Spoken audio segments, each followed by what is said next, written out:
In the name of Allah, the most beneficent and merciful. Ladies and gentlemen, Assalamu alaikum. I am Zahid Zulafkar. Today we are going to discussing about the deviance, crime and social control.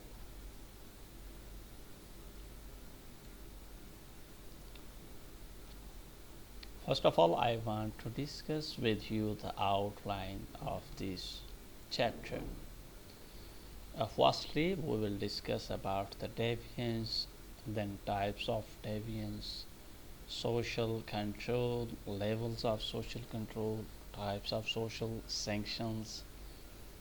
Before types of social sanction, I'll tell you about the social sanction definitely. And then we'll move ahead toward discussing the theories of social deviance. So deviance. First of all, we must have the knowledge about the deviance. Behavior that violates the standards of conduct or expectation of a group or society is called deviance. Involves the violation of group norms which may or may not be formalized into law. Deviant refers to a person who violates the standard patterns of the society. Standard pattern refers to the normative patterns, way of living that are set by the society and tell by the society that this is the standard. If the person who is not obeying that standard, that person is called deviant person. To sociologists, deviance is relative. Yes, of course, it is a relative phenomenon. Okay. It is not the act itself that is deviant, rather, it is people interpretation of it or judgment about it that makes it deviant. Of course, uh, behavior that is considered inappropriate, deviant in one situation may be considered appropriate, non-deviant in another situation. Uh, Personally, as a sociologist, I also believe that the deviant is a relative phenomenon.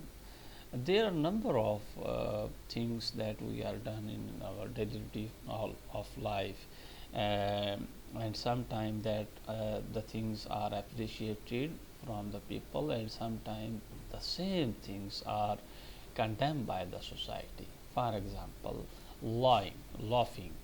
If a person is laughing in the or smiling in the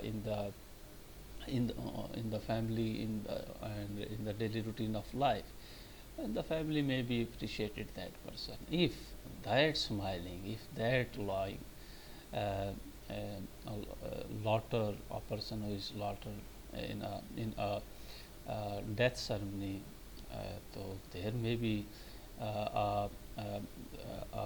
this strict reaction from the members of that group. That situation, if is the problem, okay, the condition is determined, okay, whether you may do this one or not this one. So deviant is nothing. It is the society that determines the action that this thing is the deviant and that thing is not deviant. So, so furthermore, I am going ahead and you will understand the things in a better way. Types of deviance.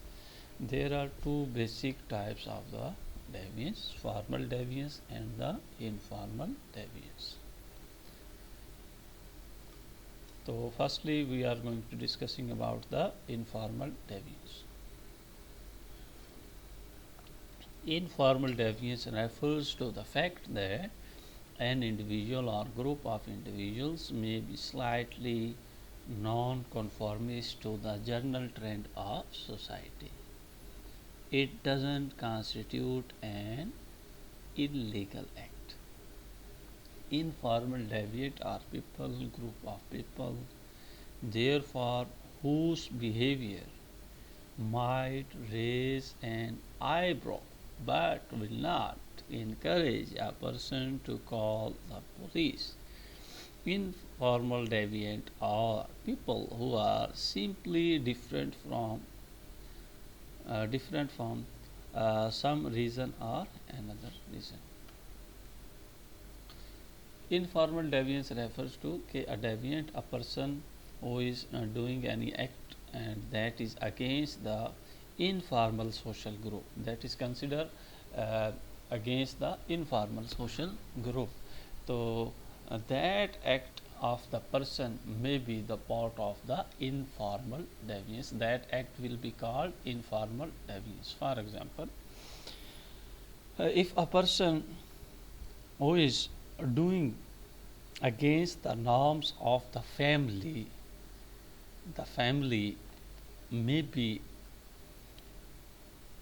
declared him a deviant person, but in that situation, the family may not call the police to arrest that person. Why? Because it is a informal deviant. Because there is no the the standard settled by the family is not part of the formal constitution of the Pakistan. This is not the part of the constitution or the law uh, of Pakistan. So that's why they will not call the police. So it's the informal deviance. So, for example, a person who is not obeying by the parents' order, so it's the informal deviance. A person who is not participated in the social activities of the family, so it is an informal deviance, because there is no formal law that restricted that person that you must have to obey this one. Okay, we are moving ahead. Formal deviance. Formal deviance describe an act committed by a person or group of persons that contravenes, goes against the established law of society. Yes, of course, if you are doing anything that is against the law of the society, that is against the constitution of the society, that is against the formal written writings of the law, it is the formal deviance. For example, okay, if a person who is violating the signals of the traffic signals, so definitely he is doing a formal deviance. Okay, if there is a person who is doing a fraud, it's a formal deviance. The constitution of the Pakistan has the different sections that tell that how the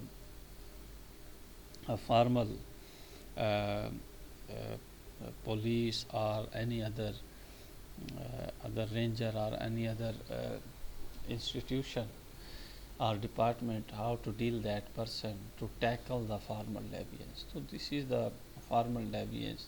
Okay, any deviance committed by a person that is against the laws and established rules and regulation or laws, that is called formal deviance.